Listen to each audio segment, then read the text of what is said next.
नमस्कार, मैं doctor Rupa Mangalani, associate professor political science department में। हमारा आज का टॉपिक है जापान के संविधान की पृष्ठभूमि। तो ये बहुत महत्वपूर्ण है कि आप जापान के संविधान को जानें। बहुत ही महत्वपूर्ण सवाल इस पोर्शन में से आता है। जापान शब्द चीनी भाषा के जिहपेन से लिया गया है, जिसका अर्थ है सूर्य का उदय, और जापान को उगते हुए सूर्य की भूमि कहा जाता है। एशियाई महाद्वीप के सुदूर पूर्व में जापान स्थित है और यह देश चारों ओर समुद्र से घिरा हुआ है और 4 मुख्य द्वीपों और सैकड़ों छोटे बड़े द्वीपों से मिलकर बना है।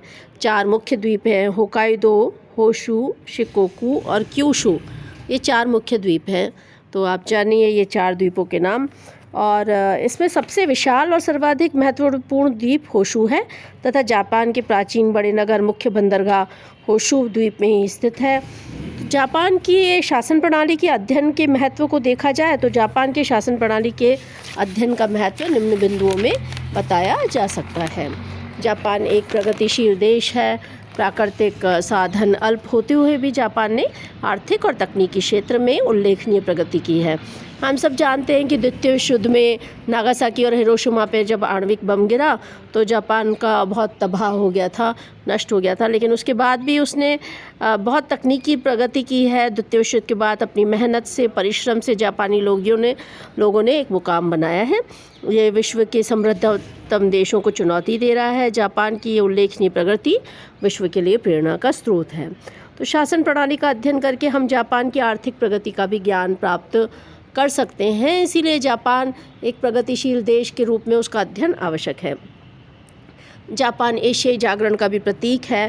पहला ऐसा देश है जिसने पश्चिमी साम्राज्यवाद को चुनौती दी और सन 1905 में यूरोप की एक महाशक्ति सोवियत रूस को हराकर भारत तथा अन्य एशियाई देशों में उभर रही राष्ट्रवाद की लहर को गति प्रदान की है। द्वितीय विश्व युद्ध के दौरान भी जापान ने पश्चिम साम्राज्यवाद के विरुद्ध नारा दिया था, एशिया वासियों के लिए है, एशिया वालों के लिए, ये जापान का नारा था।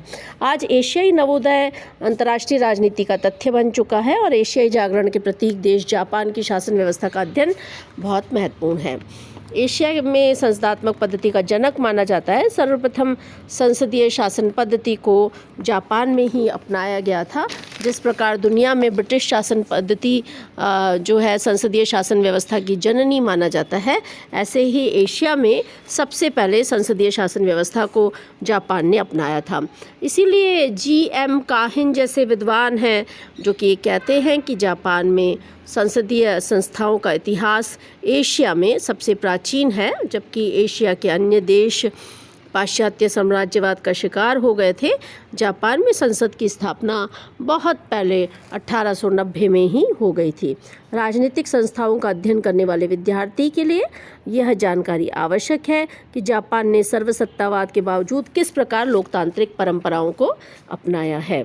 अच्छा, दूसरा एक बात है कि जापान जो है वो पुरातन और आधुनिकता का भी संगम माना जाता है।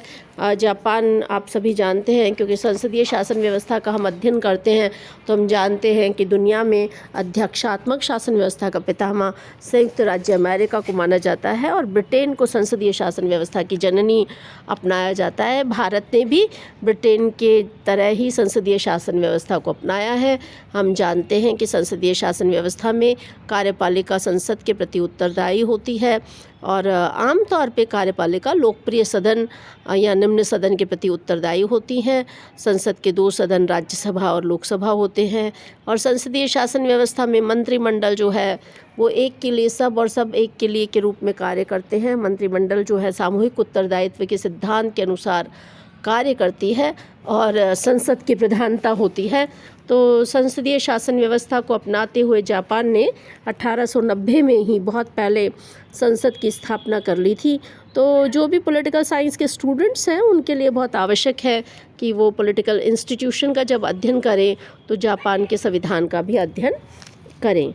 दूसरी बात ये कि जापान जो है वो पुरातन तथा आधुनिकता का संगम माना जाता है, क्योंकि जापान की राजनीतिक और सामाजिक व्यवस्था पुरातन तथा आधुनिकता के संगम का श्रेष्ठ उदाहरण है।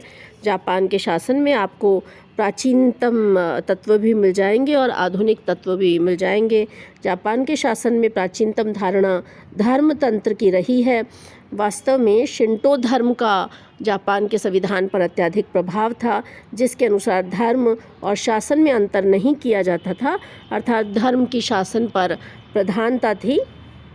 लेकिन 1870 के बाद जापान ने पश्चिमी देशों के कानून व राजनीतिक विचारों की, शिक्षा पद्धति की, आधुनिक विज्ञान और तकनीक को जापान ने अपनाया। इस प्रकार जापान में पुराने मूल्यों को चुनौती देते हुए अनेक क्षेत्रों में आधुनिक बातों को अपनाया गया है।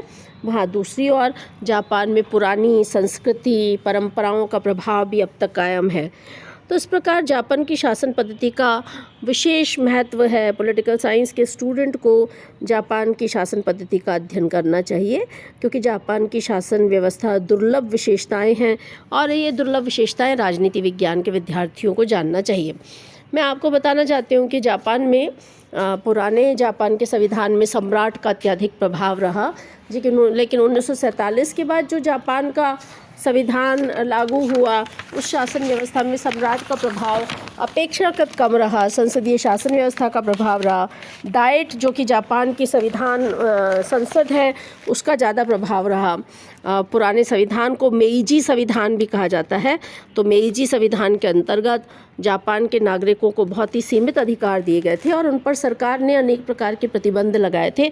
लेकिन 1947 के संविधान द्वारा जो है जापान में भी अमेरिका, फ्रांस या भारत आदि देशों की तरह ही संविधान के नागरिकों को व्यापक अधिकार दिए गए हैं। जापान के संविधान के अनुच्छेद 10 से लेकर अनुच्छेद 40 में नागरिक अधिकारों का उल्लेख है, और जिसमें समानता का अधिकार, स्वतंत्रता का अधिकार, धार्मिक स्वतंत्रता का अधिकार, शोषण के विरुद्ध अधिकार और स्वतंत्रता के अधिकार में भी अनेक अधिकार जापान के नागरिकों को दिए गए हैं। विचार और अंतःकरण की स्वतंत्रता, समुदाय बनाने तथा भाषण की स्वतंत्रता, साहित्यिक स्वतंत्रता, व्यक्तिगत स्वतंत्रता तथा जीवन की सुरक्षा, अभिव्यक्ति और प्रतिरक्षा का अधिकार दिया गया है। और अनुच्छेद 31 बहुत महत्वपूर्ण है जापान के संविधान का, जो कहता है कि किसी भी व्यक्ति को उसके जीवन और स्वतंत्रता से विधि द्वारा स्थापित प्रक्रिया को छोड़कर अन्य प्रकार की प्रक्रिया से वंचित नहीं किया जा सकता। इस संबंध में भारत के संविधान में भी अनुच्छेद 21 है और जापान के संविधान में अनुच्छेद 31 है। तो 21 में ये कहा गया है कि विधि द्वारा स्थापित प्रक्रिया यानी प्रोसीजर एस्टैब्लिश बाय लॉ को ग्रहण किया गया है, और अमेरिका संविधान की शब्दावली विधि की उचित प्रक्रिया को नहीं अपनाया गया। तो भारत के संविधान का अनुच्छेद 21 जो है वो जापान के संविधान के अनुच्छेद 31 के समकक्ष है, और इस प्रकार जापान के संविधान का हमें अध्ययन करना चाहिए, क्योंकि बहुत महत्वपूर्ण संविधान है। हमने देखा डाइट जो है वो बहुत अनोखी है, जिसे जापान की संसद भी कहा जाता है, और डाइट के अधिकारों का भी हमें अध्ययन करना चाहिए। तो वो इसी तरह से जो न्यायालय है वो विशिष्ट है। कोर्ट का जो प्रोसेस है, न्यायिक पुनरावलोकन की जो शक्ति है, न्यायाधीशों की जो नियुक्ति है, उसमें जनता का जो एक रोल है वो भी हमें उसका अध्ययन करना चाहिए। तो जहाँ जहाँ विशेषताएं हैं और विशिष्टताएं हैं, उस सबका हमको अध्ययन करना चाहिए, क्योंकि ये अक्सर परीक्षा में पूछा जाता है और आपके मेन एग्ज़ाम के साथ साथ कंपटीशन में भी पूछा जाता है। तो ये जापान के संविधान का अध्ययन क्यों किया जाए, इसको हमने देखा और एक परिचय देखा, संविधान की पृष्ठभूमि देखी, विशेषताएं देखी, और आगे हम जापान के संविधान को डिटेल में पढ़ेंगे। तो आप इस टॉपिक को तैयार कीजिए, और क्योंकि नया टॉपिक है तो इसलिए हम जो है इसको तैयार करते वक्त इस बात का ध्यान दें। तुलनात्मक जो अध्ययन है वो बहुत ज़रूरी है। स्विट्ज़रलैंड का संविधान है तो हमने वो पढ़ा, और उसके बाद जापान के संविधान को हम पढ़ेंगे। इसी तरह से इनका कंपैरेटिव स्टडी बहुत ज़रूरी है। कंपैरेटिव स्टडी करने से ही हमारा एक दृष्टिकोण जो है वो क्लियर होता है। ठीक है, बहुत आप अपना और अपने परिवार के स्वास्थ्य का ध्यान रखें और इस टॉपिक को प्रिपेयर करें। शुभकामनाएं।